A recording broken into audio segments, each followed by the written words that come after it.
안녕하세요. 이 땅에 통합된 그리스도교 영성을 소개하고 나누기 위하여 기독교 대한성교교회 소문빛교회에서 설립하고 후원하고 있는 파이미니스트리 푸뉴마티코스 연구소 주관 2023년 성경적 영성 온라인 나눔 11번째 시간에 참여하신 저와 여러분 우리 모두를 우리 주님께서 환영하십니다. 오늘은 성경적 영성 거룩한 생활에 대한 마지막 이야기로 이야기들 세례 그리고 교제에 대해서 함께 이야기를 나누겠습니다. 잠시 기도하겠습니다. 거룩하신 우리 삼위 하나님을 찬양합니다. 1997년에 캐나다 밴쿠버에 위치한 리전트 칼리지에서 유진 피터슨 목사님을 통하여 영미권의 서구권에 나누셨던 이 주님의 좋은 이야기를, 그 복음을 저희가 오늘 한국어로 함께 나눕니다. 주님, 이것을 나눌 때 주님께서 주시는 지혜와 능력이 충만하게 하사 듣는 우리 모두가 정말 주님과 함께 우리 아버지, 아들 그리고 성령 하나님과 함께 거룩한 생활을 살아갈 수 있도록 주여 우리에게 우리의 인생을 인도하여 주시고 우리의 삶에 충만히 임재하여 주옵소서. 우리를 방해하려고 하는 모든 악한 마귀 사탄 세력들은 나사이 그리스도 예수님의 이름으로 저주받고 떠나가게 하여 주옵소서. 그리고 이 시간 이 모든 일을 통하여 우리 주 하나님만 영광 받아 주옵소서. 감사합니다. 시작하는 시간이 오니 마치는 그 시간까지 우리 주 하나님께서 함께 하실 것을 믿음으로 고백하며 이 모든 일을 통해 우리 주님 홀로 영광 받으소서.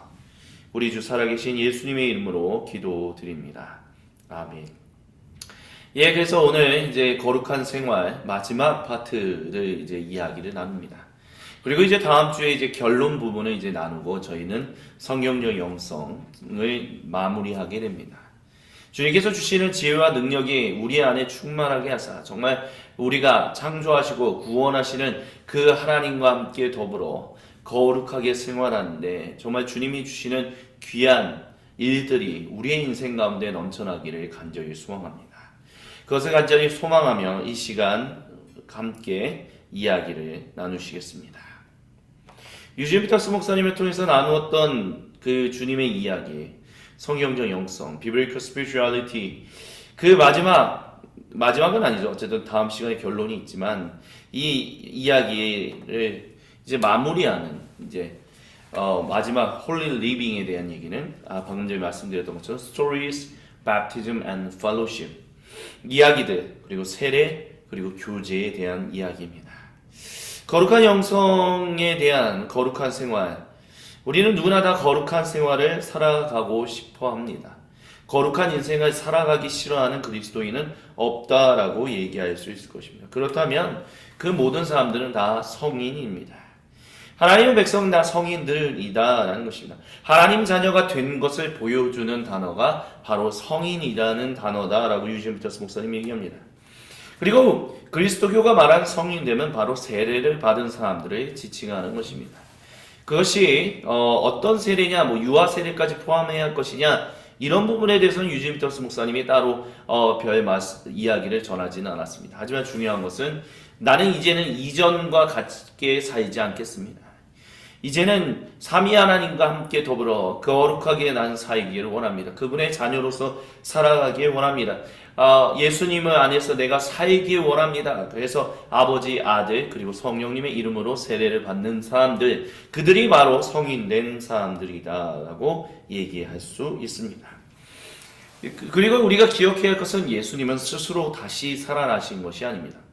아버지 하나님이 아들 예수님을 살리셨습니다. 그렇기 때문에 우리의 온전한 신앙 고백은 예수님께서 십자가에서 우리와 세상을 위하여 죽으시고 아버지 하나님께서 그를 성형대로 3일 만에 살리심으로 말미암아라고 이야기해야 합니다. 왜냐하면 아버지 하나님이 바로 예수님을 살리시는 분이기 때문입니다. 그리고 그분이 모든 성도를 예수님 안에서 다시 살리실 것입니다. 그것에 대한 말씀이 빌립보서 2장 5절로부터 11절에 사도 바울이 기록했습니다. 메시지 성경으로 한번 들어보겠습니다. 그리스도 예수님께서 자기 자신을 생각하셨던 방식으로 여러분도 자기 자신을 생각하십시오. 그분은 하나님과 동등한 지위셨으나 스스로를 높이지 않으셨고 그 지위의 이익을 고집하지도 않으셨습니다. 때가 되자 그분은 하나님과 동등한 특권을 버리고 종의 지위를 취하셔서 사람이 되셨습니다. 그분은 사람이 되셔서 사람으로 사셨습니다. 그것은 믿을 수 없을 만큼 자신을 낮추는 과정이었습니다. 그분은 특권을 주장하지 않으셨습니다. 오히려 사심없이 순종하며 사셨고 사심없이 순종하셔서 죽으셨습니다. 그것도 가장 참혹하게 십자가에서 죽으셨습니다. 그 순종으로 말미암아 하나님께서는 그분을 높이 들어 올리시고 어떤 사람이나 사물도 받아본 적 없는 영광을 그분에게 주셨습니다. 그리하여 하늘과 땅에 있는 모든 하나님의 창조물들이 오래전에 죽어 땅에 묻힌 사람들까지도 그리스도 예수님 앞에 절하고 경배하게 하시고 그분이 만물의 주이심을 찬양하게 하셔서 하나님 아버지께 큰 영광을 돌리게 하셨습니다. 아멘. 왜 하나님이 예수님을 살리셨다라는 표현이 온전한 신앙 고백, 그렇게 해야 한다, 그렇게 신앙 고백해야 한다라고 왜 강조하는 것입니까? 그 이유는 예수님은 하나님께서 그렇게 살리신 것처럼 우리도 그렇게 살리실 것이기 때문입니다. 우리가 그분을 그렇게 경배하게 될 것이기 때문입니다. 예수님조차도 자신의 특권을 포기하신 분, 즉 세상을 창조하신 말씀이신 그분이다라는 그 특권을 포기하셔서 우리를 위하여 아버지 하나님께 순종하여, 근데 그것이 사심 없이 했다는, 그래서 참혹하게 십자가에서 죽으심으로 말미암아 우리가 구원을 받게 되었다. 예수님이 그렇게 하지 않으셨다면 우리는 구원을 받을 수 없었을 것이다 라고 사도 바울은 분명하게 이야기합니다. 그렇기 때문에 우리도 그와 같은 믿음으로 신앙을 고백해야 합니다. 사도 바울의 고백처럼 예수님께서 자기의 지위를 포기하시고 우리를 위하여 죽으시지 않으셨다면 우리는 절대로 구원받을 수 없는 사람들이다 라는 것을 고백하기 위해서 우리는 온전한 신앙 고백을 하는 사람들이 되어야 합니다. 그렇기 때문에 유진 미터스 목사님은 이렇게 얘기합니다. 우리가 쓰는 단어 하나하나마다 아버지께 하나님께서 하신다는 의미를 정확하게 표현할 수 있도록 노력해야 한다라고 이야기합니다. 우리가 왜 거룩한 생활에 관심을 가져야 하는가라고 했을 때 유진 미터스 목사님은 로열라의 이그나티우스와 사막 교부의 시작점인 안토니우스에 대해서 이야기합니다. 로열라의 이그나티우스는 이제 스페인에 살았던 사람으로서 예수회를 창시했던 사람이요, 가톨릭 교회의 보완 종교개혁 운동을 이끌어냈던 사람입니다. 그리고 그 사람은 굉장히 어떻게 하면 하나님 앞에 더 거룩하게 살 것인가 라는 것을 주목하며 영적 훈련이라는 것을 실제로 가톨릭 교회 내에서 얘기하는, 그들의 용어는 영신수련 이렇게 표현하지만 우리의 표현으로 한다면 영적 훈련, 영성 훈련이라고 얘기할 수 있겠죠. 그것에 대한 중요한 어떤 집대성을 하여 가톨릭 교회가 그 집대성으로 한 달의 어떤 영적 훈련을 통해서 그들이 거룩한 생활을 가지는 것, 거룩한 생활에 참여하게 되는 것에 어떤 기초를 놓았습니다. 그리고 안토니우스는 이제 교부 아타나시우스가 이제 그에 대한 이제 책을 이제 기록을 했었지요. 그래서 안토니우스는 왜 이제 아타나시우스 교부는 왜 안토니우스에 대한 생애를 기록했는가라고 했었을 때 바로 안토니우스처럼 거룩한 생활을 살기를 열망하며 안토니우스 전기를 기록했다는 거예요. 유제미터스 목사님은 이것 통해서 우리가 거룩한 생활에 관심을 가져야 하는 이유가 무엇이냐? 왜냐하면 하나님이 우리를 구원하셨기 때문이다라는 거예요. 모든 그리스도인들이 성인, 즉 거룩한 하나님의 자녀가 되고 싶어하기 때문에, 거룩하게 생활하며 살아가고 싶어하기 때문에 그리스도인이라면, 세례를 받은 사람이라면 당연히 거룩한 생활에 관심을 가질 수밖에 없다라고 얘기합니다. 다른 말로 한다면 거룩한 생활은 그리스도인들에게서 본질적이다는 거예요. 그래서 만약에 자신은 그리스도인이라고 하면서 이렇게 거룩한 생활에 대한 갈망이 없다면 그 사람은 자신을 진실하게 그리스도인으로 대하는 사람이 아니다라고 얘기할 수 있을 것입니다. 그래서 거룩한 생활을 위하여 지난 시간에 나눴던 그리스도인이 취했던 세 가지 방법은 바로 회개, 나름, 그리고 기도입니다. 회개에 대해서 다시 한번 얘기해 볼까요? 고대 그리스어는 생각을 바꾼다라고 표현을 했었고요. 고대 히브리어는 삶의 방향을 바꾼다라는 뜻을 가지고 있었습니다. 이 두 단어의 의미를 통합해서 우리는 결국 회개라는 것은 우리 생각과 마음 그리고 말과 행동의 모든 총체적인 변화를 뜻하는 것이다 라고 얘기할 수 있습니다. 그리고 다른 following에 대한 것은 도주의 관계를 염두에 두고 있다는 것을 말씀을 드렸어요. 그래서 예수님과 함께 먹고 살며 사는 것, 그래서 예수님을 따른다라는 것은 그분의 행동을 닮아 사는 것. 그래서 성령 하나님이 임재하신 가운데 예수님을 따라가는 것이 복음이다라고 말씀을 드렸습니다. 그리고 마지막으로 기도는 마태복음서에 나오는 산상수훈 중간에 기도가 기록되어 있다라고 말씀드렸죠. 즉 예수님의 가르침의 중심이 기도다라는 것. 그리고 기도는 하나님과의 인격적인 관계에 대해서 이야기합니다. 하나님과의 인격적인 관계가 없으면 기도는 불가능합니다. 그리고 이것은 유대인들의 고대 이스라엘 민족의 쉐마 신앙하고도 연결돼요. 들으라 이스라엘아, 하나님은 어떤 분이시니 너희가 마음과 뜻과 모든 것을 다하여 사랑해야 한다. 그래서 쉐마 신앙의 핵심은 하나님이 말씀하시고 우리가 응답한다는 거죠. 그래서 지난 시간에 보여드렸던 것처럼 그리스도교의 영성신학은 사도 마태가 기록한 복음서의 중심과 또한 속사도 마가가 기록한 복음서의 그 중간 가장 중요한 클라이막스에 기록되어 있는 베드로가 예수님을 그리스도라고 고백했던 것과 이제 그래서 예수님이 그 고백을 들으시고 이제는 너희는 너희 십자가를 지고 나를 따르라라고 하셨던 말씀과 변화산에서 예수님이 변화하신 모습을 보고 그들이 세 명의 수제자가 예수님과 모세와 엘리야를 경배했던 그것이 이제 핵심적인 요소다라고 말씀드렸어요. 그래서 거룩한 그루터기에서 다시 한번 이 책에서 발췌한 내용을 다시 한번 읽어드릴게요. 진정한 그리스도교 영성신학에는 언제나 강한 금욕적 요소가 있습니다. 예수님을 따른다는 것은 자신의 충동과 욕구, 변덕과 꿈을 따르지 않는다는 것을 뜻합니다. 금욕의 훈련은 우리 문화는 인식하지도 못하는 죽음을 포용하고 준비하게 도와줍니다. 그래서 부활이 춤출 수 있는 여지를 마련해 줍니다. 진정한 그리스도교 영성신학에는 언제나 강한 심리적 요소가 있습니다. 예수님과 함께 산에 오른다는 것은 상상 이상의 아름다움을 접한다는 뜻입니다. 예수님과 함께 머문다는 것은 그분의 영광을 묵상하고 예수님 주변에 일어나는 율법과 예언자와 복음으로 이루어진 세대 간의 폭넓은 대화를 경청하고 하나님이 예수님 안에 드러낸 계시를 확증하는 소리를 듣는 것을 의미합니다. 성령 하나님이 그 모습을 만들 때는 우리에게 아름다운 모습으로 나타납니다 라고 얘기를 했어요. 그래서 가이사랴 빌립보와 변화상 나를 따르라, 너의 십자가를 지고 주님이 맡기신 십자가를 지고 예수님을 따르라 라고 말씀하셨어요. 그리고 그 이제 변화산으로 해서 아름답게 변화하신 모습을 보고 세 명의 수제자가 눈이 이제 띄었다 뭐 이렇게 표현할 수도 있겠죠. 그래서 가이사랴 빌립보와 변화산의 변모는 유진 피터스 목사님에게 있어서는 그리스도교 영성의 근본 뼈대가 됩니다. 성경적 영성의 근본 뼈대다라고도 얘기할 수 있어요. 왜냐하면 여기에 성도의 거룩한 생활이 뿌리를 내리기 때문입니다. 그리고 이 모든 부분에 있어서 세례가 바로 거룩한 생활의 시작점입니다. 예수님께서 세례자 요한으로부터 물세례를 받으셨을 때 아버지 하나님이 예수님을 가리켜 자신이 사랑하는 아들이라고 선포하셨던 것처럼 모든 그리스도인도 세례를 받을 때 하나님의 선언을 성령님을 통하여 아들 예수님 안에서 받기 때문입니다.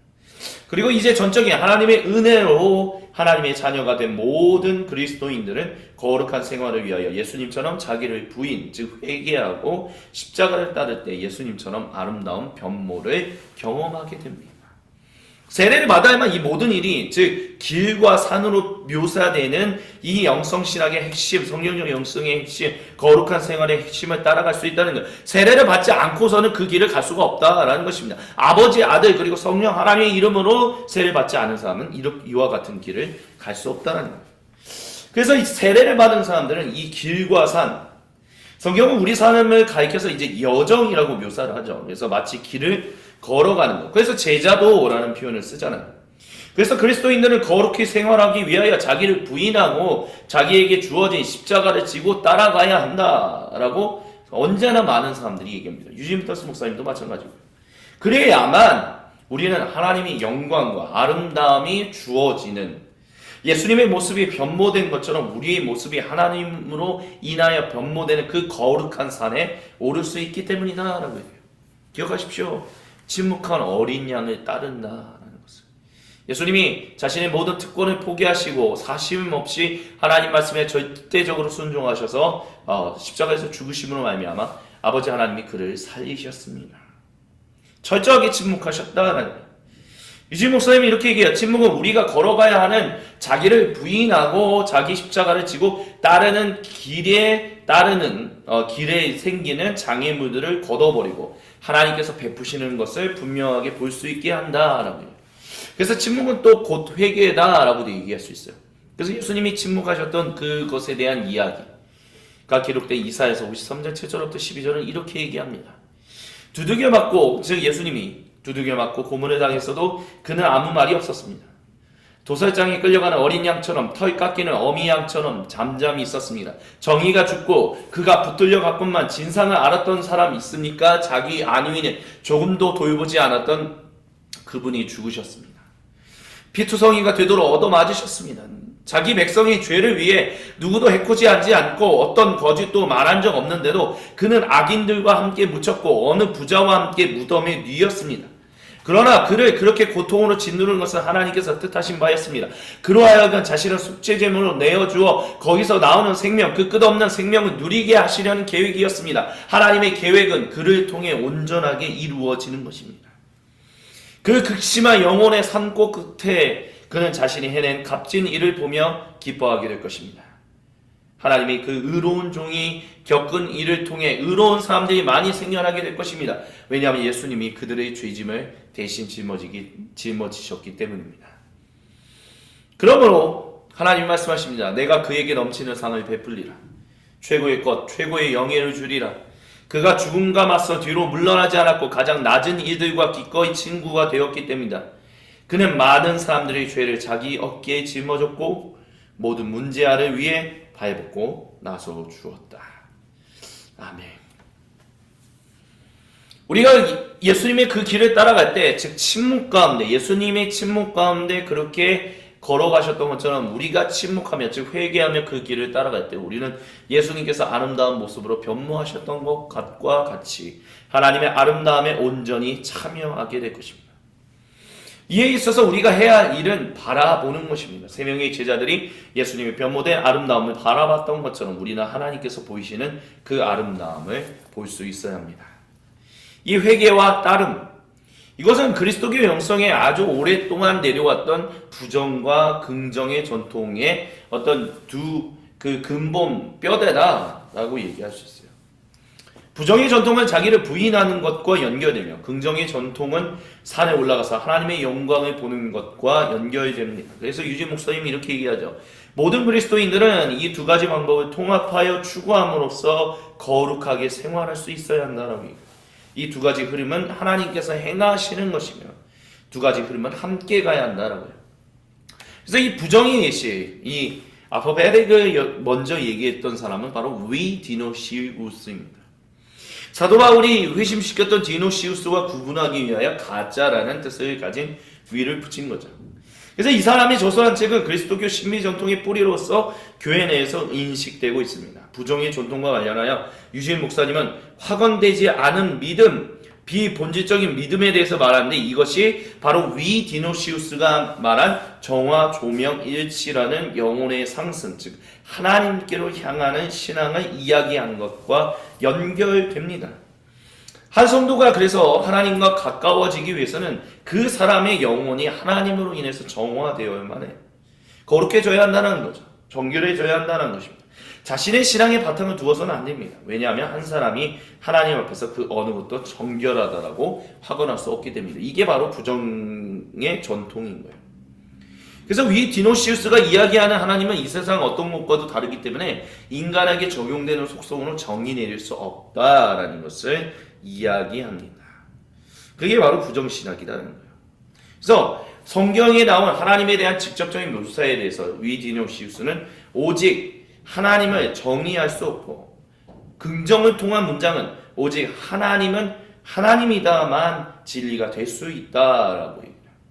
그래서 하나님에 대해서 묘사하는 것은 문자적으로 이해하는 것을 좀 이렇게 멀리했다 뭐 그런 표현들도 있습니다. 근데 어찌됐든 이 부정의 예시의 디노시우스가 하고자 하는 얘기는 뭐냐면 어느 누구도 자기에게 근거를 두고 거룩하다, 하나님은 이렇다라고 얘기할 수 있는 사람은 아무도 없다는 거예요. 모든 사람은 다 정결해져야 하는 사람이다라는 거예요.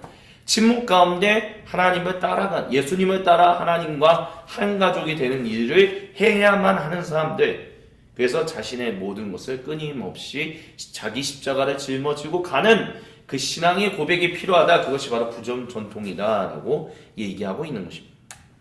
그에 비해서 이제 긍정이 계시는 아시시 이제 프란체스코가 얘기하죠. 그래서 성 프란체스코는 이제 창조 세계와 하나님께서 베푸신 모든 것들을 긍정하며 하나님의 아름다움을 찬양했던 대표적인 인물입니다. 그래서 그가 남겼던 이제 노래가 태양의 노래라는 노래가 있어요. 한번 제가 한번 읽어드리도록 할게요. 지극히 높으시고 전능하시고 자비하신 주여, 찬미와 영광과 칭송과 온갖 좋은 것이 당신의 것이 없고 홀로 당신께만 드려져야 마땅하오니 지존이시여, 사랑은 누구도 당신의 이름을 부르기조차 부당하여이다. 내 주여, 당신의 모든 창조물 그 중에도 경외하는 형제 햇님에게서 찬미를 받으십니다. 그 아름다운 몸 장엄한 광채에 번쩍거리며 당신의 보람을 지니나이다. 지존이시여, 잠의 달이여, 별들의 찬미를 내 주여 받으소서. 빛 맑고 절묘하고 어여쁜 저들을 하늘에서 마련하셨음이니이다. 잠의 바람과 공기와 구름과 개인, 날씨 그리고 사시사철의 찬미를 내 주여 받으소서. 뭐 이런 표현들이 있습니다. 해, 달, 별, 창조세계, 시편 19편에 나오는 그 표현과 굉장히 유사하다라고 얘기할 수 있죠. 하나님이 창조하신 모든 세계를 통하여 하나님의 영광 받으십니다. 나는 어디서도 그렇게 찬양할 수 없습니다. 오직 주님만이, 주님이 우리에게 주신 것만이 주님을 찬양할 수 있습니다. 그렇게 얘기하고 있는 것이죠. 그래서 유진 피터스 목사님 이런 얘기를 해요. 긍정과 부정의 전통이 가이사랴 빌립보와 변화산에서의 예수님에 관한 두 이야기를 통해서 나타난다는 거예요. 그리고 우리는 이 두 이야기들을 통해서 거룩한 생활이 무엇인지를 알게 된다는 겁니다. 그리고 결국 이 두 이야기들을 통해서 우리가 알 수 있는 것은 거룩한 생활의 중심은 예수님이다. 예수님께서 영광스러운 모습으로 변모하셨을 때 모세와 엘리야가 예수님과 함께 계셨지만 예수님께서 그 중심에 계셨다라고 유진 목사님은 얘기합니다. 모세와 엘리야도 유대인들의 거룩한 생활을 위한 중심이 아니다라는 것을 보여주는 중요한 사건이다라고 얘기해요. 그래서 예수님께서 거룩한 생활의 중심이다라고 얘기합니다. 또한 유진 목사님은 이에 덧붙여서 그리스도인들이 성경에 바탕을 둔 온전한 그리스도교의 영성을 이와 같이 추구할 수 있어야 한다라고 해요. 모든 성도 인생의 중심인 예수님을 쫓아야 한다라고 얘기를 합니다. 그래서 우리는 예수님의 이야기에, 거룩한 생활을 살아가는 사람들은 결국 예수님의 이야기에 참여하는 사람들을 말하는 것입니다. 유진 목사님이 이렇게 얘기해요. 우리가 이 거룩하신 예수님의 이야기에 참여하기 위해서 반드시 해야 할 것이 바로 회개입니다. 우리를 부인한다는 기본적인 토대는 동일합니다. 우리는 부정의 회개를 통해서 진정으로 우리가 어떻게 하면 잘 살 수 있을지 진짜 생활에 대해서 이야기를 하기를 시작합니다. 그것이 곧 부활의 언어입니다. 긍정의 전통이라도 할 수 있을 것입니다. 이것을 기록한 말씀이 아마 로마서 8장 18절부터 39절이다라고 얘기할 수 있을 것 같습니다. 제가 메시지 성경으로 봉독해드립니다. 그런 이유로 저는 현재 우리가 겪고 있는 힘든 때와 장차 우리에게 다가올 좋은 때는 서로 비교조차 할 수 없다라고 생각합니다. 이 창조세계 전체는 장차 자신에게 다가올 그 무엇을 손꼽아 기다리고 있습니다. 창조세계 안에 모든 것이 얼마 동안 제어를 당하고 있습니다. 창조세계와 또 모든 창조물들이 다 자신들 앞에 놓인 그 영광스러운 때 안으로 동시에 해방되어 들어갈 준비가 될 때까지 하나님께서는 고삐로 그들을 제어하고 계십니다. 그런 동안 현재는 즐거움 가득한 기대가 점점 깊어갑니다.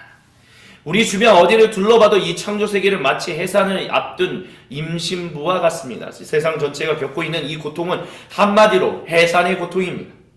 우리 주변 세상만 그런 것이 아닙니다. 우리 내면도 마찬가지입니다. 하나님의 영이 우리 내면을 일깨우셔서 우리 역시 산고를 느끼고 있습니다. 지금 우리는 이 불모의 몸, 불임의 몸이 완전히 구원받기를 열망하고 있습니다.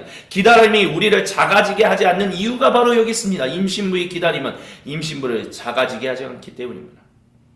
우리는 그러한 기다림 중에서 오히려 커져갑니다. 물론 우리는 우리를 커지게 하는 그것을 아직 눈으로 볼 수는 없습니다. 그러나 기다림이 길어질수록 우리는 더욱 커져가며 우리의 기대 또한 더욱 기쁨으로 충만해집니다.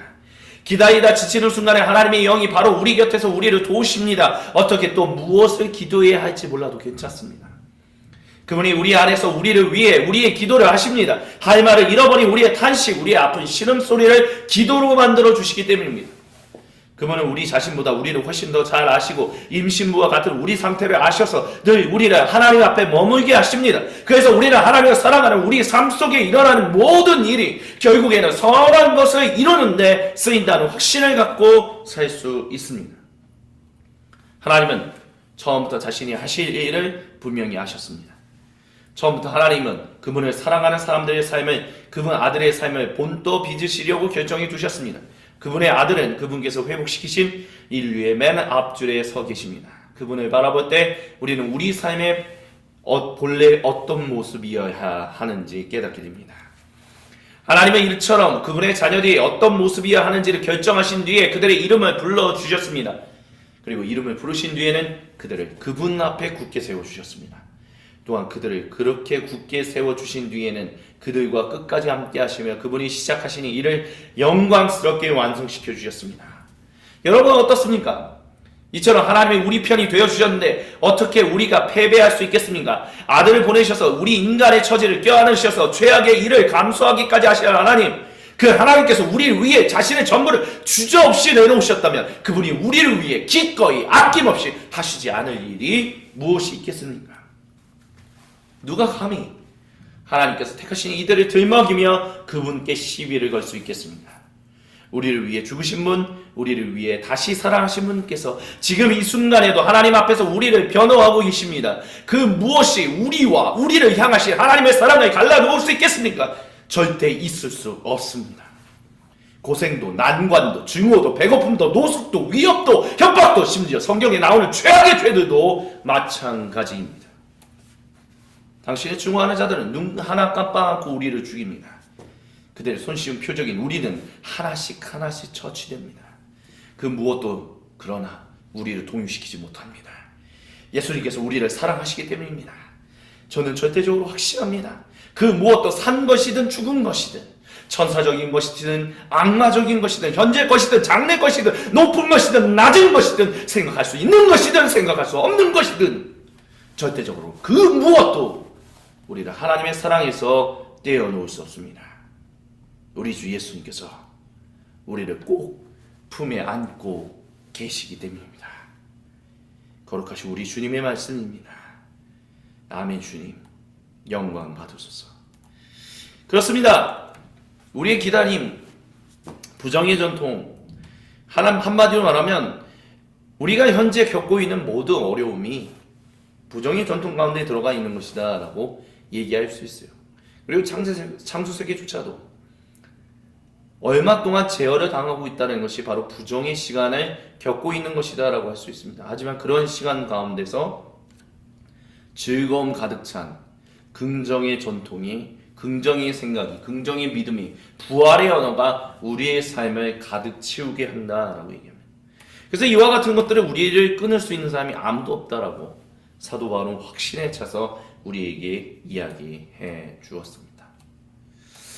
전에도 말씀드렸죠. 지난 시간에 말씀드렸습니다. 공간복음서에 따르라 라는 말씀은 요한복음서에 믿으라 라는 말씀과 긴밀하게 연관된다라고요.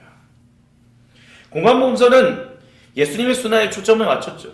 요한복음서는 그것과 다르게 예수님의 영광에 좀 더 초점을 맞췄습니다. 하지만 사복음서 모두에 예수님의 순환이 모든 이들을 향한 구원의 일에 전제 조건으로 깔려 있습니다. 그렇기 때문에 따르라와 믿으라는 같은 얘기입니다. 그리스도인들이 공간복음서 또는 요한복음서를 어떤 거를 읽든 간에 결국 모두 다 예수님의 이야기, 자기를 부인하고 십자가를 지고 따라서 아름다운 그 모습에 참여하게 되는 그 예수님, 그 부활의 이야기에 우리는 초대받았고, 그렇기 때문에 모든 세례를 받은 그리스도인들은 그 이야기들 안에서 살아야 합니다. 그래서 세례가 거룩한 생활의 시작점입니다. 유진 목사님이 이렇게 얘기하죠. 그리스도인들이 사는 거룩한 생활에 있어 그 시작점은 세례입니다. 우리가 세례를 받는 그 순간에 자신이 앞으로 무엇을 해야 할 것인지에 대해서 생각하지 않습니다. 우리가 세례를 받을 때 우리는 하나님께서 하고 계신 그 무엇, 그 일에 자신이 어떻게 하면 합당하게 참여할 수 있을 것인지를 고민하게 됩니다. 무엇보다 세례를 자기 혼자 받을 수 없다는 것을 기억하라고요. 세례는 하나님께서 지금 하고 계시는 일에 대해서 우리가 참여하는 것이다라고. 세례는 하나님께서 하시는 일에 우리가 반응하고 그 안에 들어가는 것이다라고 유지 목사님이 얘기했습니다. 이렇게 우리가 성령적 영성에 대해서 얘기를 했죠. 그래서 창조와 관련해서, 아버지 하나님과 관련해서 우리가 어떻게 이 창조와 관련한, 창조하시는 하나님과의 어떤 그런 성령적 영성을 우리가 도모할 수 있을 것인가, 주님의 인도하심 가운데 깊이 들어갈 수 있을 것인가 라고 했었을 때 그 실천 방법으로 안식하는 것에 대해서 유지 목사님이 얘기했습니다. 멈추고 하나님을 보는 것을 말하는 거죠. 그리고 성찬과 관련해서는 고통을 끌어안는 희생과 관련해서 얘기했습니다. 그리고 거룩한, 그것이 바로 성찬인 거죠. 그리고 거룩한 생활은 바로 이 씻김 받은 세례다라고 얘기해요. 그래서 유지 목사님은 안식일과 성만찬 그리고 세례가 성경적 영성을 이해할 수 있도록 만드는 중요한 것들이다라고 얘기해요. 그리스도인들은 안식일의 멈춤으로, 성만찬의 먹음으로, 그리고 세례 때 씻김 받음으로, 즉 정결해짐으로 말미암아 거룩한 생활에 대한 감각을 회복한다라고요. 그러면서 한 가지 덧붙입니다. 우리가 이 땅에서 세례 받았다는 것을 잊지 마자. 주라 에우포스에서 발견된 고대 그리스도교 교회의 세례받는 장소의 모습인 거죠. 여기에 세례받는 장소에 삼위 하나님의 구속사가 그림으로 그려졌다는 것은 그만큼 고대 교회는 하나님을 창조하시고 구속하시는 거룩한 일이 바로 우리가 살고 있는 이 땅에서 이 땅을 위해 일어났다는 것을 기억하는 중요한 모습이다라고 얘기할 수 있어요. 그래서 우리는 세례가 우리가 사는 모든 장소도 거룩해지는 것을 포함하고 있다는 것을 우리는 말할 수 있어야 합니다. 세례의 핵심은 죽음과 부활입니다. 고대 이스라엘 민족이 홍해를 건널 때 세례 받았다라고 사도 바울이 고린도전서 10장 1절부터 5절에 얘기했죠.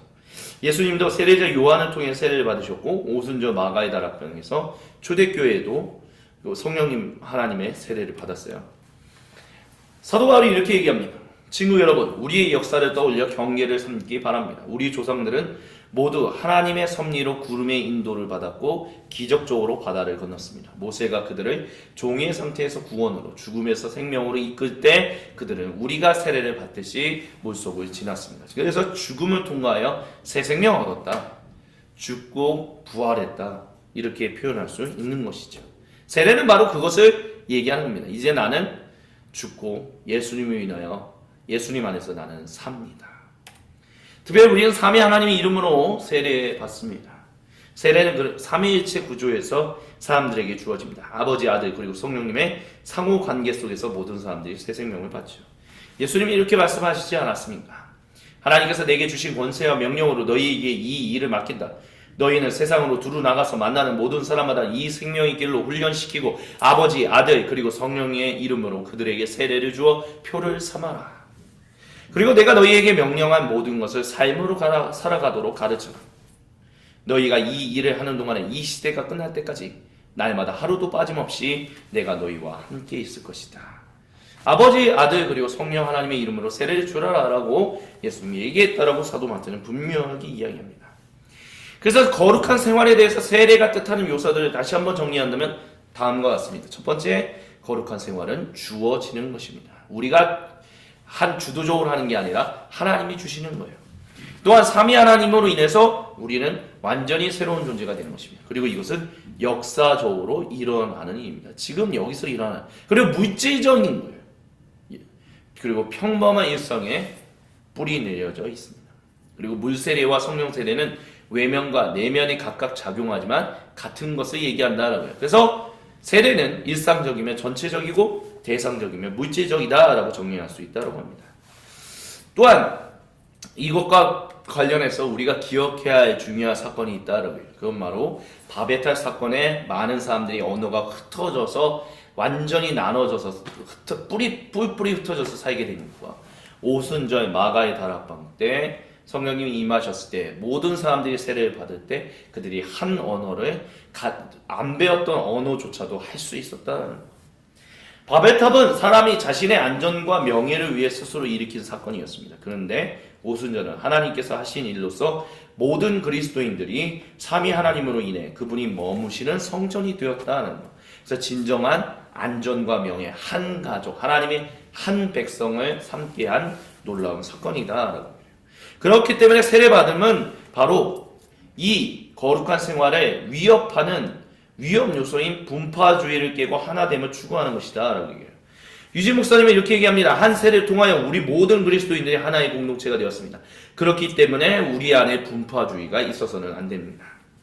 하나된 공동체를 깨지게 만드는 모든 분파주의는 제거되어야만 합니다. 왜냐하면 세례는 모든 분파, 모든 교파주의를 뛰어넘기 때문입니다. 모든 그리스도인들이 세례를 통해서 그들의 정체성을 시작하기 때문에 공동체가 나뉘는, 세례를 부인하는 일들이 일어나서는 안 된다라고요.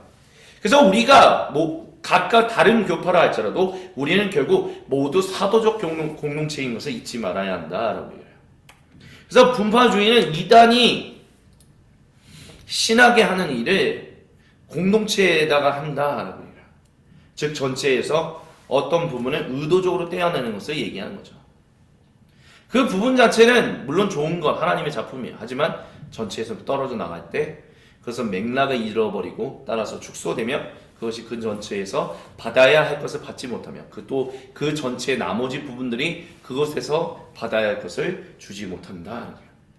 그래서 분파가 뭐냐라고 했을 때 분파는 공동체를 부인하는 것은 아니지만 할 수 있는 한 공동체를 배척하면서 공동체를 자신의 입맛에 맞도록 재정의하는 것이다 라고 얘기할 수 있어요.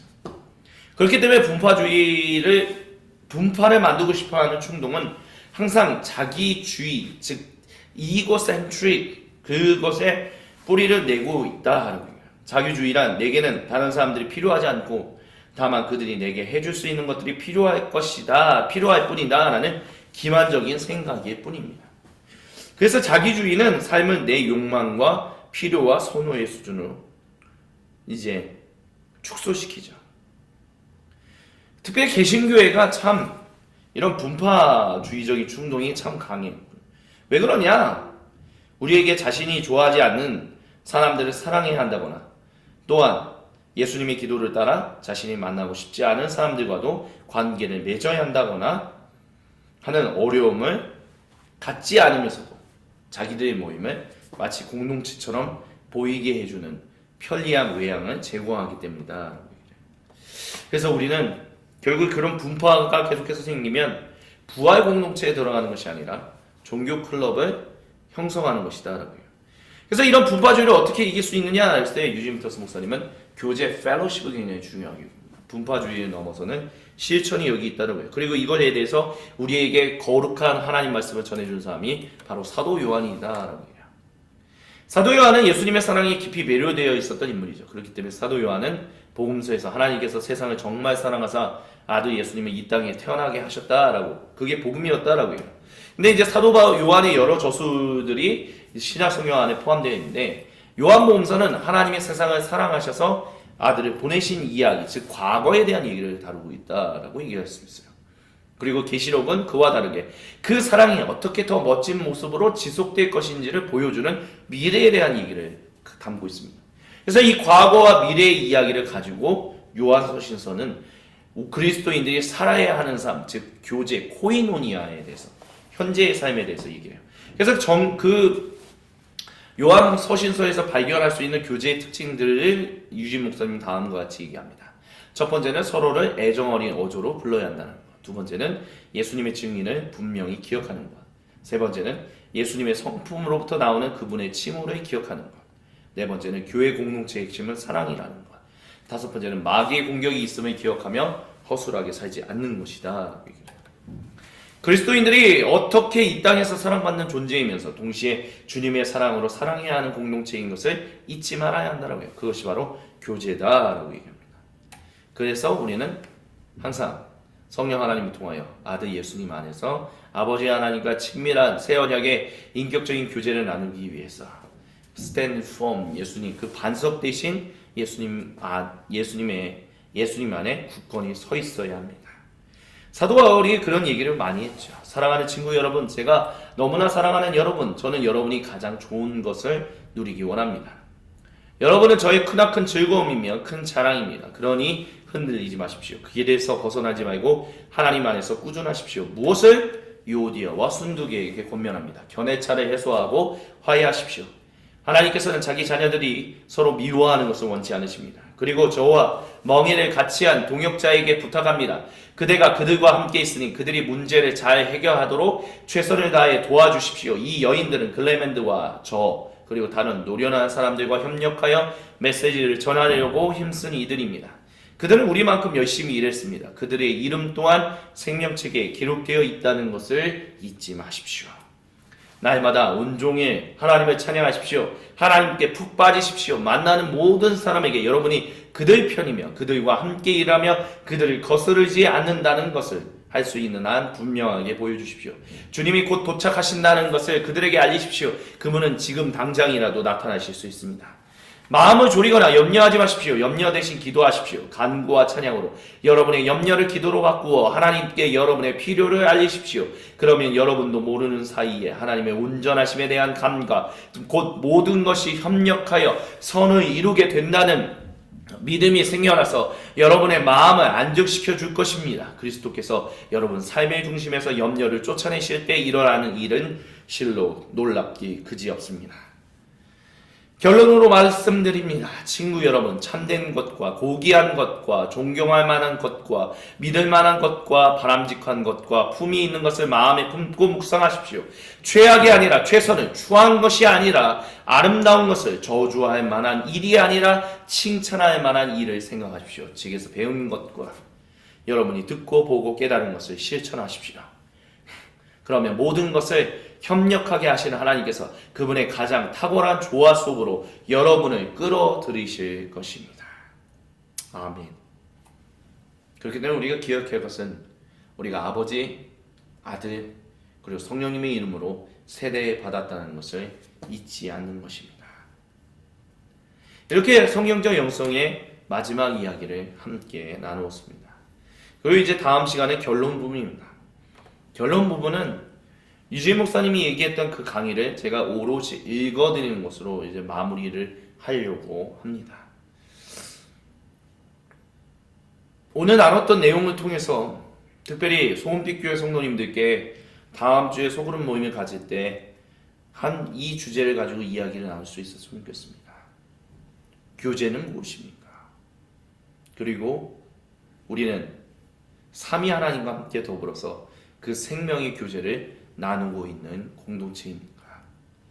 이것을 함께 이야기하며 정말 주님이 주시는 위로와 강건함으로 우리의 생각과 우리의 마음과 우리의 말과 행동, 우리의 전 존재가 더욱더 거룩해지는, 함께 거룩해지는 놀라운 일들이 우리의 삶에 충만하게 되기를 간절히 소망합니다. 또한 성경적 영성에 깊이 지금까지 또한 참여해 주신 모든 분들께 그분들의 삶에도 주님이 일으키시는 놀라운 변화들이 충만하게 일어나기를 우리 주님의 이름으로 간절히 축원드립니다. 이것으로 성경적 영서 12주차 온라인 나눔을 마무리합니다. 다음 주에 12주차 결론에 대해서 함께 다시 만나시겠습니다. 제가 잠시 기도하고 마무리합니다. 성삼위 하나님 감사합니다. 모든 영광과 감사와 찬양을 주님의 한 백성, 한 단위 공동체, 한 사도적 공동체를 통하여 높임 받아 주시옵소서. 살아계신 우리 주 예수님의 이름으로 기도드립니다. 아멘. 더불어서 소금빛 교회 성도님들께 다음과 같은 이야기도 한번 생각해 보시고 나누셨으면 좋겠습니다. 우리는 사도적인 공동체입니까? 만약 그렇다면 무엇이 우리로 하여금 사도적 공동체라고 이야기 들을 수 있게 하나님이 우리를 그렇게 하고 계십니까? 그것을 일주일 동안 묵상하시고 주일에 함께 거룩한 생명의 교제를 나누시기를 간절히 소망합니다. 이것으로 성경적 영서 11주차 온라인 나눔을 마무리하겠습니다. 감사합니다. 수고하셨습니다.